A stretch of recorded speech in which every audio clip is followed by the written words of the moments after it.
Tony, grab the Countach, we'll drive it up to the dealership, we'll pick up the ZR1, and on the way back, we'll see which one's faster.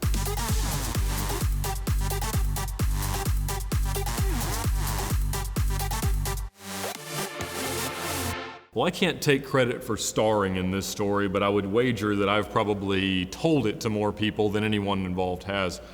Back around 2004, between high school and going to college at Georgia Tech, I worked at Pano's Racing School and the Audi driving experience, and we'd set up drills and do instruction for their team driving schools and, miscellaneous car-related things, among also finding out how high the Audis could jump around the infield and, sliding the van so hard that the tires would peel off. But I had a lot of fun, but the best thing there was Tony. And Tony was our detailer. And in addition to having the skill set to detail 10 race cars in a day, Tony could tell some amazing stories. And his favorite one was this. He was working in the early 90s as kind of a master of a car collection. And the guy had about 15 or 20 cars up in North Atlanta. And he was taking delivery of his Corvette ZR1. And he told Tony, he said, Tony, grab the Countach, we'll drive it up to the dealership, we'll pick up the ZR1, and on the way back, we'll see which one's faster. And so on the way back, Tony hops in the Countach, and his boss is driving the Corvette. And it doesn't take long, blasting down 400, for Tony to absolutely leave the ZR1.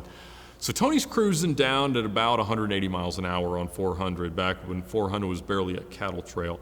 And he's coming down a hill, and over the other crest comes a cop. So Tony sees the cop, goes ahead and pulls over. It takes a couple minutes for the cop to get past Tony, curve around, and then pull up on the same side behind him. And he pulls over Tony, he walks up and he says, you know how fast you were going? And he says, well, I got a pretty good idea. And he said, I'm surprised you didn't run. He said, well, I didn't feel like running today. He said, well, you can't outrun the radio. He says, I was doing about 3 miles a minute. I probably had a decent shot.